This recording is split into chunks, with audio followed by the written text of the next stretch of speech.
Which brings me to this video. A lot of us are being hired to do a job, a specific role. But within that job role, you quickly find out that you're going to be doing the job of 4 to 5 people and only being paid for one person, which is another reason why these human services, these social services, these social workers, these teachers, these case managers, these types of jobs are experiencing large shortages, labor shortages, and these are the types of jobs that have very high turnover rates because a person is only going to be able to do this type of shit so long before they become burnt out.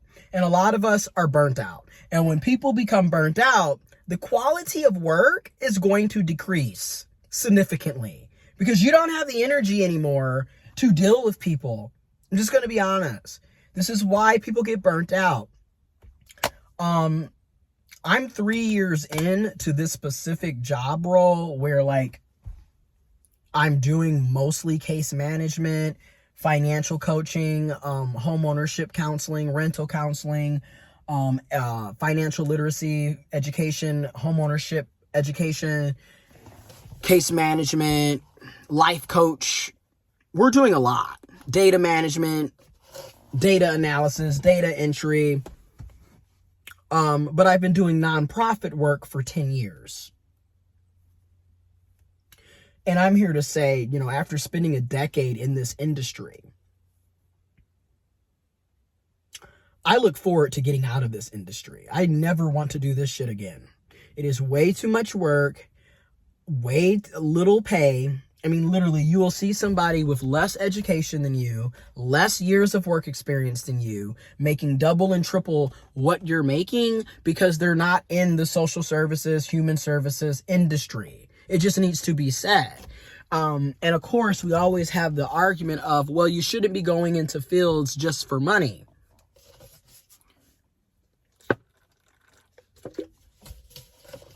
And I agree. You shouldn't be going into fields just to make money. That is very true. I agree. And at the same time, living in a capitalist society, we're not going to work for our health either. Okay? That does play a special role, a special component into why we're working. Because if we didn't have to live in a capitalist society where everything comes with a cost and you need money in order to live, most of us wouldn't be working the vast majority of the jobs that we're working. It just needs to be said. If I could have all of my needs met without working, I would not be at this job. I mean, I don't know why that's a surprise. I'm not even in my field. So no, I wouldn't be working here if I didn't have to pay bills. And I'm just being honest. You want better quality work? Guess what? You probably need to pay people living wages. We probably need to have a work-life balance. Our entire life should not be surrounded by doing data and reports and preparing for audits. We probably shouldn't have 125 or more clients per person.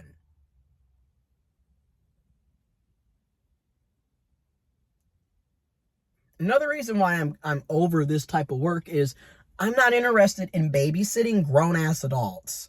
Because that's exactly what a lot of this life coaching shit is you are babysitting adults who were not properly raised.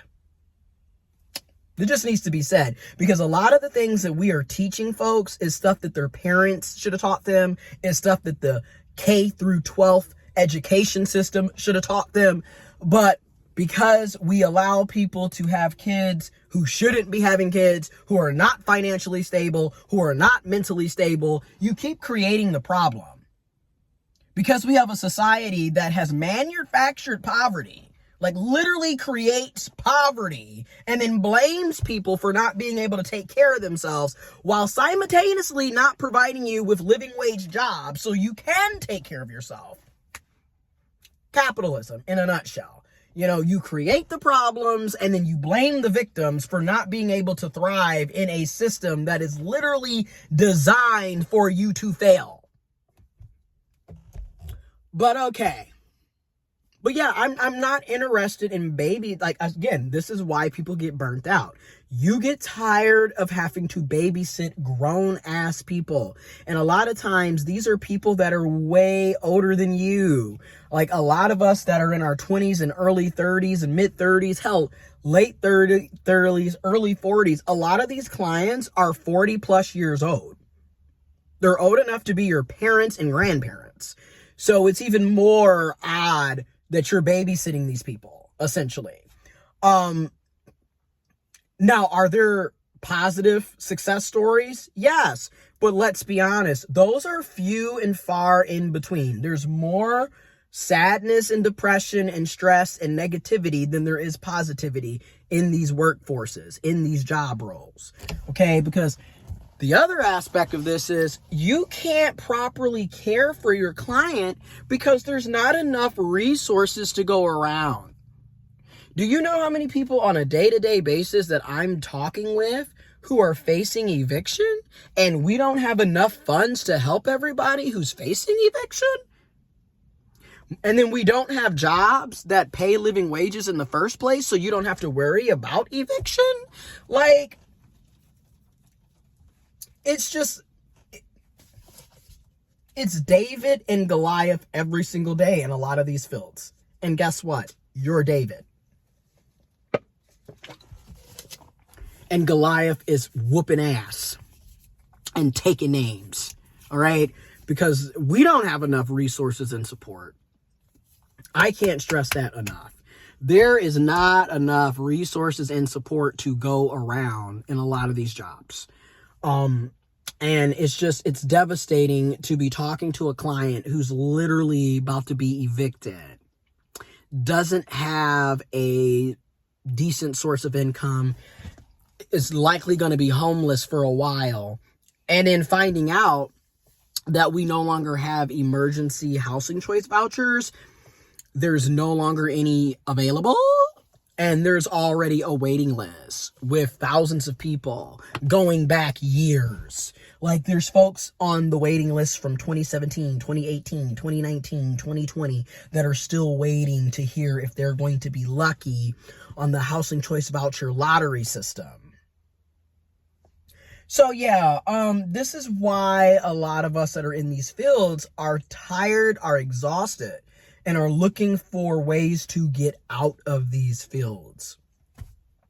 And then to me, in capitalism, there's just no real such thing as anybody that, I just don't feel like any job under capitalism is going to truly be fulfilling or healthy, because it's literally based on slavery. Like, you make it where people have to work to live. So you don't really have a choice in the matter. You're forced to work jobs. There's no, oh, I just want to go here because I like doing this type of work. It's, if I want a place to live, I want food in my stomach, I have to be here type thing. So it's not really a fair and equitable way to run an economy. I'm just going to be real. And in all my years of working, the past 15 years, I started working when I was 16 years old. July 2009, ironically, was when the last time the federal minimum wage was increased. Federal minimum wage was $7.25. In Michigan, when I started in 2009, it was $7.40 an hour. Then when I graduated with my bachelor's, it went from $7.40 to $8.15 an hour. So like I said, a lot of us have never had a decent job or had an experience where the job wasn't complete trash bandicoot, or the requirements that were expected of you weren't out of control. Because my very first job working at a daycare center was ridiculous. I'm just going to be completely honest. It was ridiculous, the amount of work we were expected to do, for the pay, and not to mention that we were still underage and being left to supervise other children with no it was a lot going on. Anyways, so I'm just here to say I have yet to have a job where, oh wow, I could see myself doing this for the next 20, 30 years, 30, 40 years. I've yet to have that, because a lot of these jobs burn you out well before you can even get to the 5th year of being there. And not to mention, if you're a millennial or a Gen Zer, you already know the likelihood of us staying at a job over 2 years is becoming slimmer and slimmer and slimmer to none because of how jobs treat their employees.